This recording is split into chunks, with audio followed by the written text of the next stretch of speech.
friends. Welcome to Flosstube and Variety Show number 130. Today is October 4th, 2024. I'm Emily Williams in Chapel Hill, North Carolina. I'll start right out by saying thanks to so many of you who expressed concern about our weather here last Friday when I made the video, when you watched the video. You probably have heard about the devastation in the path of Hurricane Helene, which I will talk more about at the end. But we're fine. Our son and daughter-in-law are fine.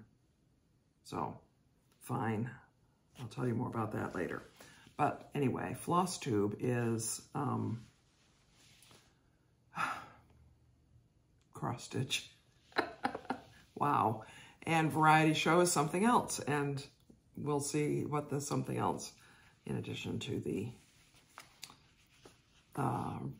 stories of the family, what the something else turns out to be. So I have done cross-stitching every day. And even last week when I showed you a couple things, and I'm going to have to pause this video and go and get something in a moment. I will in a moment.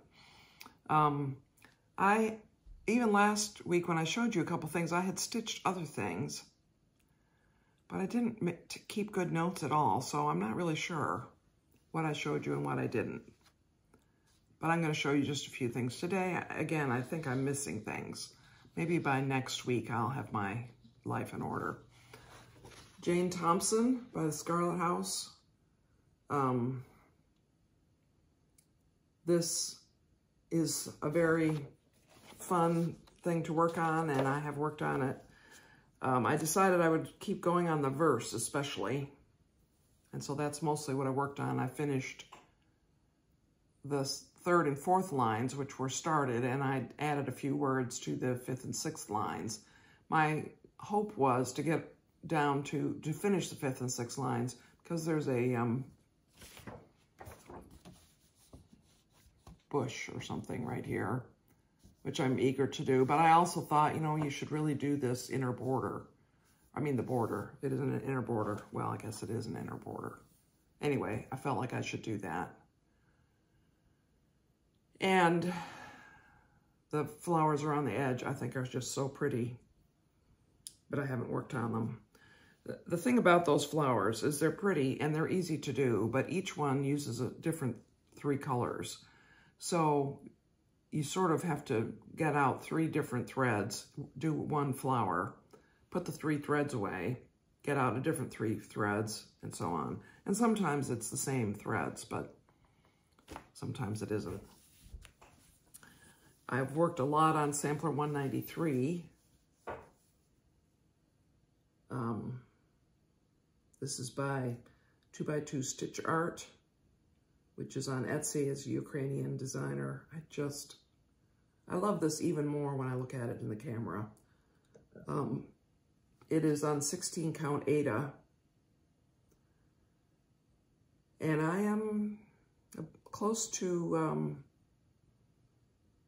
I think maybe more than 80% finished.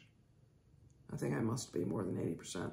I mean, it's a little bit deceptive because it looks like the center is almost filled in, which it is, but I have this stretch of straight stitching and all across the bottom of that to do, which is very easy to do. It's, you know, good football stitching, but it is a lot of stitches, so that's one of the reasons it's only 80% done.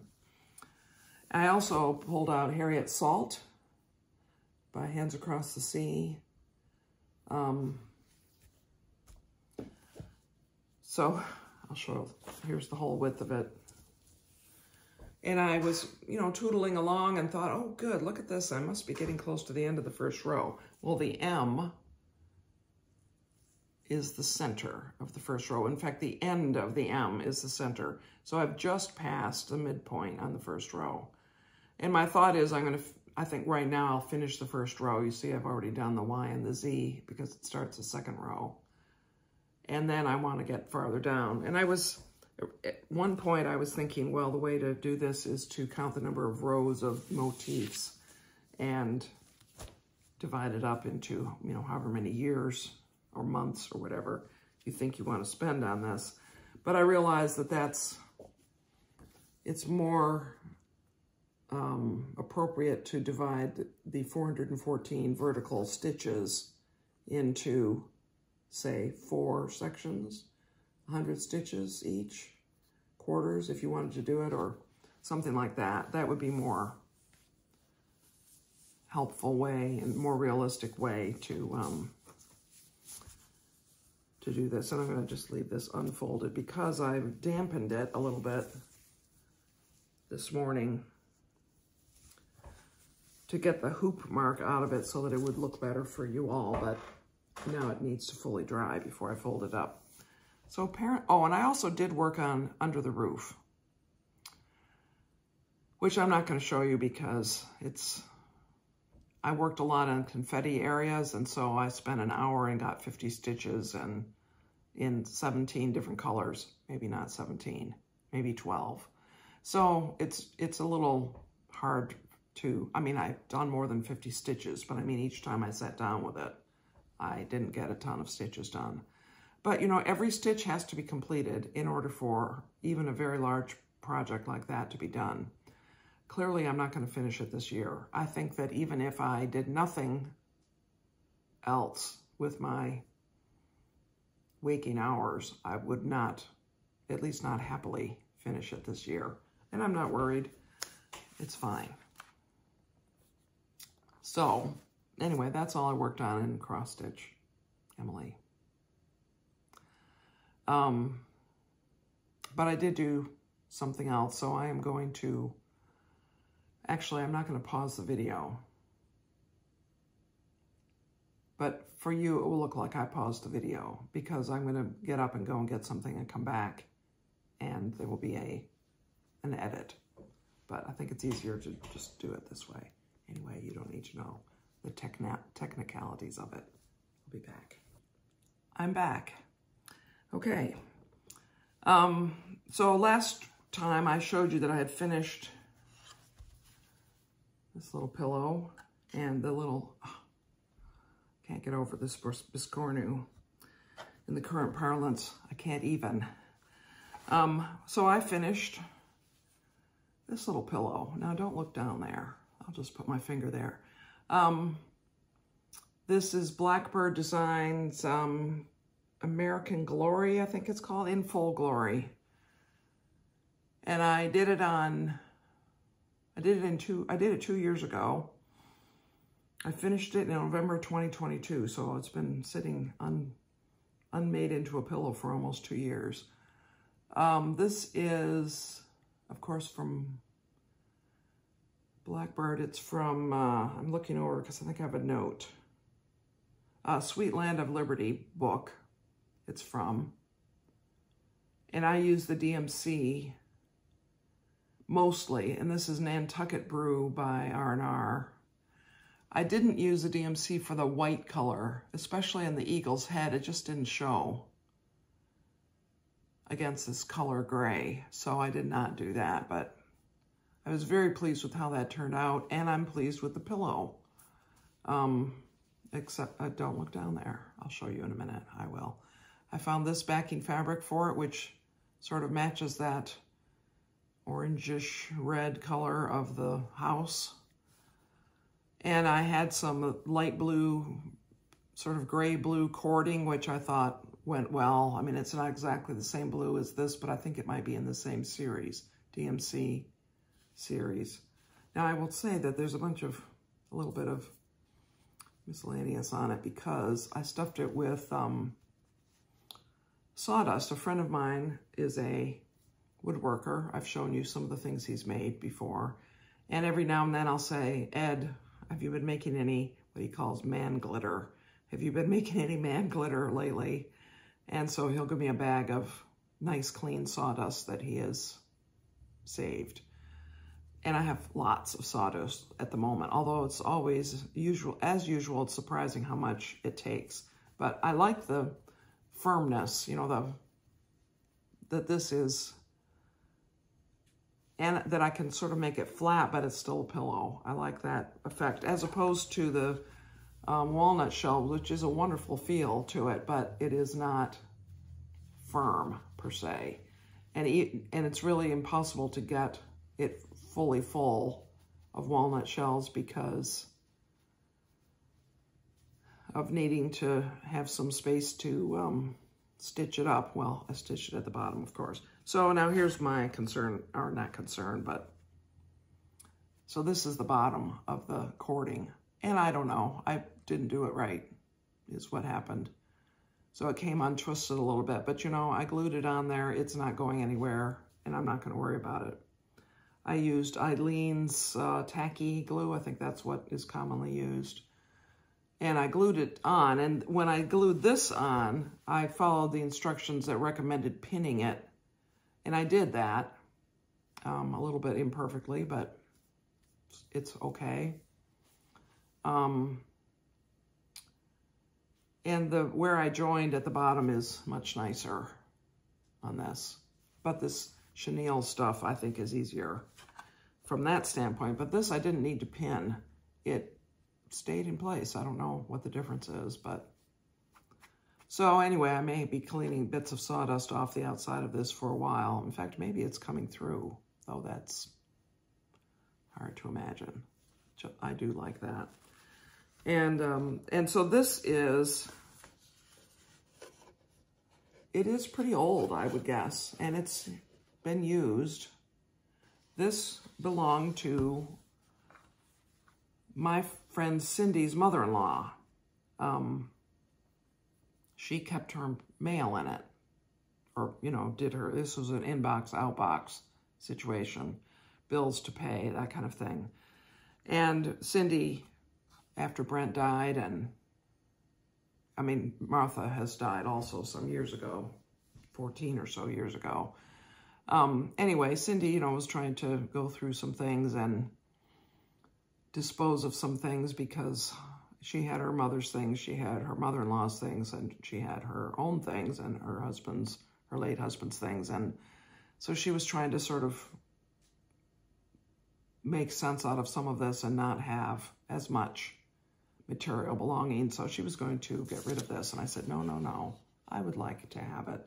So I have it, and I think it's going to be a nice place to display, to sort of keep and semi-display little cross-stitch items as I make them. And do I have more? I don't have anything small, really, that remains unstitched, I think. I mean, unfinished, unfully finished, I'm not sure. But the other thing is I cut a piece of acid-free foam core and pinned this Bethlehem, which I finished a couple weeks ago. And then I just pinned the back of it, although clearly it's going to need more attention, but I just wanted to get it so it wasn't flapping around. And again, I am so pleased with how this turned out. I should do it this way so that you're making the journey to the stable. It's so surprising how those sheep silhouetted actually work. Really is interesting. So I bought some more of this $37.99. That's the color DMC I used to make cording, because I think I'm going to, there are two possibilities. One is I could have my friend who makes man glitter cut me a piece of wood that I could mount this on. That would be a stand, you know, would stand up on its own. It would be a piece of 2x4. Well, this is too high. It would have to be a little bigger than that. And perhaps, you know, it would be mounted to it, and I would paint that wood, and I would put the cording around it as sort of a frame and to hide the pins. That's one possibility. Another possibility is I would make a backing piece covered with fabric and just have it be something I lean against the piano music rack or something of that sort. I sort of would like it to have more integrity to stand completely by itself without having to be lent against something. Lent. L-E-A-N-T, I believe, is the past tense of lean. But we also say leaned, which I think is maybe also correct. Anyway, that's what I'm thinking about. So I did pin this. It's not perfect, but I think that once the cording is around it, you know, I could give a little, I see it's a little loose there. I could give a little tug. I could add a pin. I could lace it. Certainly. But I like that. So what else do I have to show you? I do have a couple more things to show you, and then I'll tell you a bit more about the storm. So as I've mentioned before, I'm a member of the Queen City Sampler Guild, and I'm not going to remember her name. Anyway, a designer running with needles and scissors made a presentation in August, I'm going to say, to the Guild, and this sampler was what she presented, Martha Miller, 1858, which I think is very pretty. It has a lot of purple in it, which strikes me as unusual. The verse says, "This is the way to know the Lord, and this will please him too, to hear and read his holy word that tells us what to do." And a lot of different motifs and birds and a little house. Strange, I will say, a strange little house down there. She was 10 years old, Martha Miller, May 26th. And this is exclusive to the Queen City Sampler Guild for a year. And I thought, well, I have to get that. So that came in the mail. And then, you know, I've shown you last time, and I'll show you again because it's darling. This little Biscornu, this is by Simone de Jong. I'm sure I'm not saying that right. I just loved making that Biscornu so much that I looked up a pattern that I had bought maybe 2 or 3 years ago called Flanders Fields Biscornu, and this has poppies. And I think it's very pretty. I think it's pretty in the picture, and it'll be even prettier in person, I know. So I think I'm going to make it. I think I'm going to stitch it. I might start it in November because Remembrance Day in Europe and Veterans Day, I think it's Veterans Day in the United States, is November 11th, I think. Wow, I'm a little embarrassed to not just be able to rattle that off, but I think that's right. So I might start this in November. That poem in Flanders Fields is one that I memorized when I was in, I don't know, probably junior high. Not in school, but because I read the poem and liked it. It has a nice meter and rhyme scheme to it, some internal rhyme. I found it interesting then. Anyway, and then the other thing I got is this double zip, a divided double zip pouch, which is a project bag variation thing. I got a pattern because I'm interested in this, and you know, we might have another zipper week at some point, which you will have heard about if you watch the Galloping Horse videos. And I like that, making that kind of thing. And this also uses 2.5 inch squares, uses a charm pack. If you want to, you don't have to. You can make the front of this with just a solid piece of fabric. But I thought that charm pack idea was fun. I have at least one mini charm pack, and I may have another one. But you can cut up your fabric into 2.5 inch squares to make a mini charm pack. And then the other thing I've been working on this week is I've been working on this knitting, which I don't think I've shown you. I might have shown you the yarn, but this is the, you know, it's going to be a baby blanket, kind of. I mean, I'm going to give it to somebody who's going to have a baby, but I like it. Since the public has not been told whether the baby's a boy or a girl, this will go. And I had learned that teal is one of the colors that the mom wants in the nursery.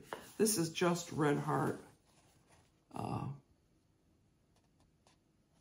plain old 100% acrylic yarn. Key thing being machine washable and dryable. Because if you're going to give something to a family that they might spread it out on the floor for their baby to drool on or other things, it should be washable. So these are the sort of the concrete things. Now let me tell you a little bit about the storm. So it was so amusing. Some of you in comments below, as well as in emails to me and texts, expressed concern about my husband and me going to that birthday party. Yes, it was 90 miles west of here, and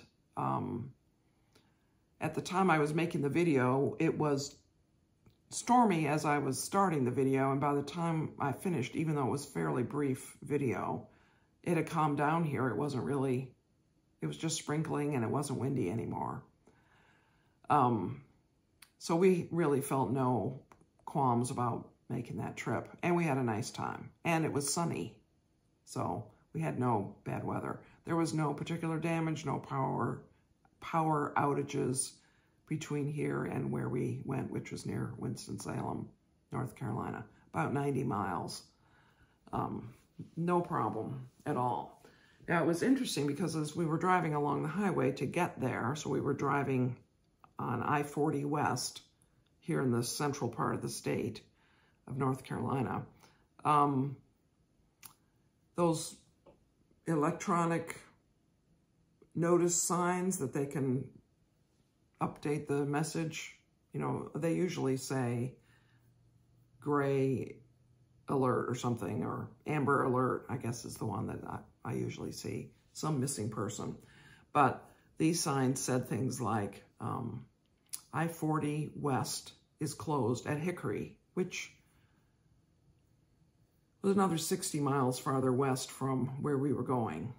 Or all roads in Western North Carolina are closed, or do not go to Western North Carolina. And this was Friday afternoon when it was sunny where we were. Now, I think I mentioned in the video that we had heard from our son and daughter-in-law Friday morning that the power was out. Now, I might have even mentioned last week that isn't that unusual for them. They've said before that the power goes out from time to time. It's out for an hour or two. No big deal.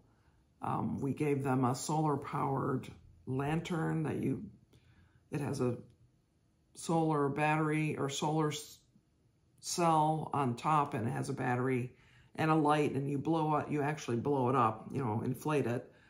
And because it's a space with a clear surrounding, it actually glows and gives light to a whole room. It's not just a pinpoint light.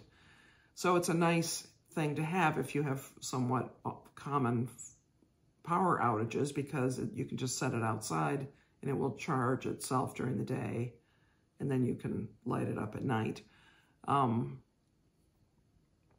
People use it for camping as well. So I reminded my son that they had that because we had given it to them for Christmas. And then I said it probably has a charge, and even on a cloudy day, it will replenish its battery to a certain extent, thinking that they were going to have more cloud cover than we were because the pathway of the storm was more in that direction. So as we drove to the party, we saw these signs and thought, wow, all roads in Western North Carolina are closed. Well, Scott and Natasha live in Eastern Tennessee, but you have to go through Western North Carolina to get to Eastern Tennessee. At least that's one common way. That's the way we go. And so I was looking at my phone, and I could find videos of Boone, North Carolina, which is where they used to live. They went to Appalachian State. My son graduated from there. Terrific flooding there. Again, not terribly uncommon for there to be flooding in Boone. These mountain towns that are built in valleys but at some elevation, it's not that uncommon for them to flood, and they'd had some flooding in Boone before, since Scott has been there. So that didn't completely alarm me, but we didn't hear from them again that evening. And I thought, well, you know, maybe the storm is worse and we'll hear from them tomorrow. And they've gone to bed. You know, if they had no power, they probably just went to bed instead of staying up, because if they have no power, they can't run there's a limit to how much they can run their game cubes, and I mean their Nintendo Switches and things like that. So, and maybe they don't have cell service. They don't have very good cell service there. They have a booster. That's how they mostly access the cell towers. So fine. Next day, we got up, brilliantly sunny, very, very humid here, but certainly no adverse weather. And no, we didn't hear from them. So I texted her dad and his wife and said, you know, have you heard from them? And how are you? And they said, oh, we just had wind and, you know, a lot of leaves blown down out of the trees, but nothing here. We haven't heard from them either. We'll let you know. And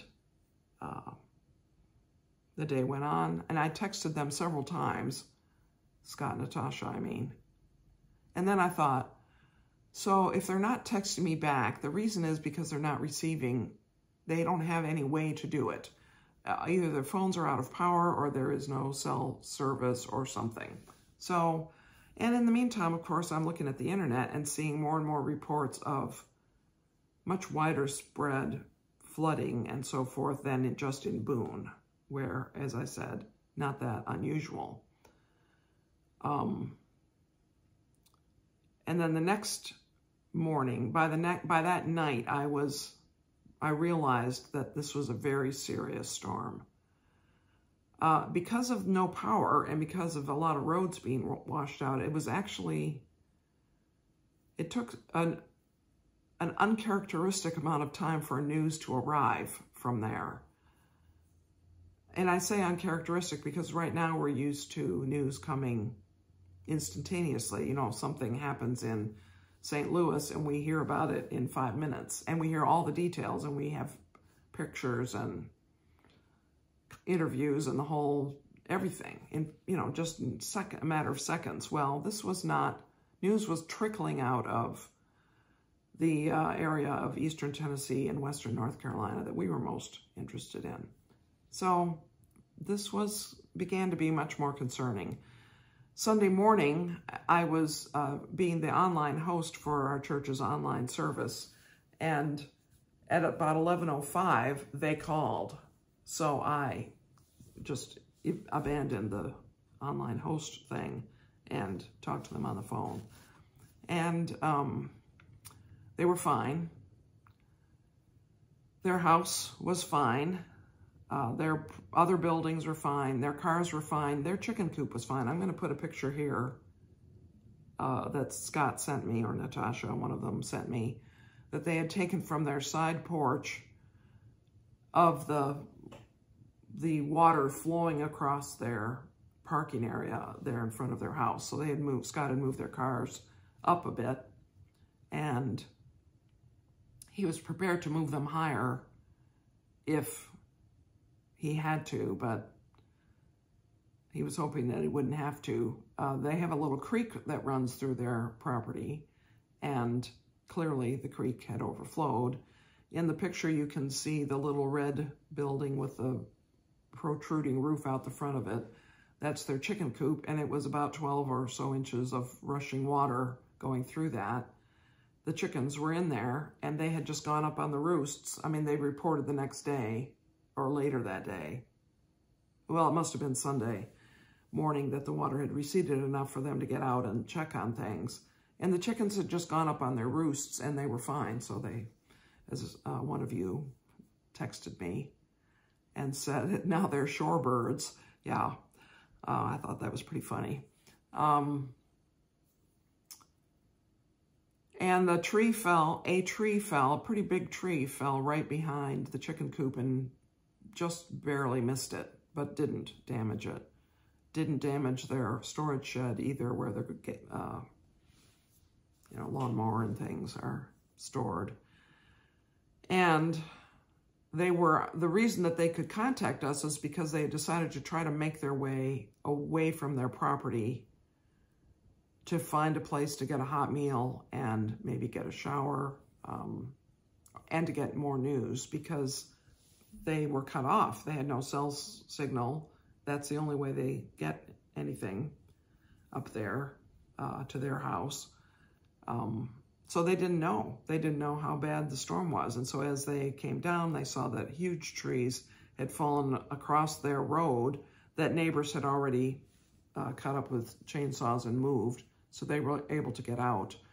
And after they called us, they talked to her dad, and he said, you should come and stay with us for a day or two, or however long. So they did. And they had left the chickens in good enough stead that they could be left a few days. So they went down there to him, and somehow they got a generator. Maybe he already had one. And their problem was, because they had no power at their house, I'm talking about, they had no water because they are on a well that has a pump. And because of all the rain and them not having power, their sump pump wasn't working, so their basement was full of water. And Natasha said that Scott was down bailing out the basement with a bucket, and they used some of those buckets to flush the toilets. So that was resourceful. And they keep a stock of, well, I would call it hurricane supplies, bad weather, inclement weather supplies, because they also have snow up there that can snow them in. So they had food. They didn't have an easy way to cook it, and I reminded them that they have a solo stove that we had given them, and so I'll put a picture here of her cooking on the solo stove. These are these boil-in pouch meals, which is another brilliant thing to keep on hand. We keep water on hand. We have what we call our hurricane water, which we refresh every year. I have gallon jugs that I use in, once hurricane season is over and once the ice storm season is over in maybe March, I start using the gallons of water to boil the pasta or to put in the coffee maker or whatever, and then fill them up so that by the time the next hurricane season begins, which is June 1st, we have water that's just a couple of months old in the jugs. And we buy a flat of the 16-ounce drinking water, just one flat, because all we need is to be able, here, we hardly ever have a problem with water or even much in the way of power problems from hurricanes. We're just too far inland. And I would have thought Eastern Tennessee was too far inland also, but this storm was unusual. Anyway, they got a generator from her dad, and he also went up the next day with a chainsaw and helped them clear out that big tree. And they cooked on the solo stove, and they're, making it work up there. We invited them to come down here, of course. They might or might not. Our October is busy, which we would shift things around to some extent we can, if they were coming and wanted to stay. I mean, we do have electricity, air conditioning, a way to cook, a refrigerator, all those things. So anyway, it could have been so much worse. They had no damage to any of their property, per se. They themselves were not damaged. They were able to get down to Charlotte, where her dad lives, and back safely. The community's coming together, helping each other, sharing supplies that they have up there where they live in their little rural little pocket of people. And the town of Roan Mountain, though, which is their mailing address, was badly damaged. Their schools are closed. now, this week for sure, and indefinitely, because not only I think of damage to some of the schools in the system, possibly, but also because the infrastructure is just ravaged. Roads and bridges and electricity, communication, those things that we just take for granted. I don't know, I'm sure that you probably have had the same experience. If you've had a power outage and you're used to having lights on in your rooms, when you go from room, even if it's, you know, late afternoon, the sun is beginning to get low, when you go from room to room in your house, you just naturally reach for the light switch to turn it on. There's no power. You know this. It's not possible to turn on the lights because there's no power. But it's just a reflex to turn the light on in the room. So it's an odd thing to not have power, and I would think to not have power for as many days now. See, this is Friday, and they went out of power Friday morning, so it's been a week that they have not had power. They do have that generator. Anyway, so that is the story from last weekend. Thank you again for your expressions of concern. We are very thankful, very, very thankful that our family, our immediate family, has avoided being more harmed than we were by that storm. So many people suffered so much worse. And it's disruptive, inconvenient, and uncomfortable for Scott and Natasha to be in their situation. But so many people, their disruption, inconvenience, and discomfort are so much greater out there. I have read that if you want to help, the best thing to do is to send money. Samaritan's Purse is an organization that is actually sent, their offices are in Boone, North Carolina. They are collecting money in order to pay for food and other supplies that are needed in the area. Sending supplies is not the best thing. And our church is partnering with two churches, one in Asheville and one in another community, Black Mountain maybe, or Brevard, some other small community up there, that have a way to distribute physical objects such as certain specific supplies that are needed, that would be welcomed as donations. But don't just pack up your clothes and send them. Don't do that. That's not what's needed. And also, don't go there. If you don't have a specific skill to help a specific person that you've already made an arrangement with, for instance, my daughter-in-law's father had a truck and a chainsaw. If you don't have those specific things, then stay away. There's plenty of people who do have those specific things that are helping, and the concern is that folks who are just up there to, help wash dishes or do minor things that are not the most urgent things will end up needing to be rescued, or needing to be supplied with things, because they'll just end up being part of the problem instead of part of the solution. So if you have a pickup truck and a chainsaw, maybe you should go.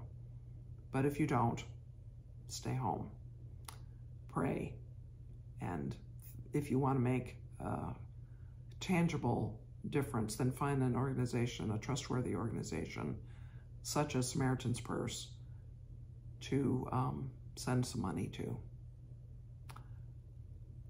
Again, thanks so much for watching. It's such a pleasure to have the making of a video to look forward to.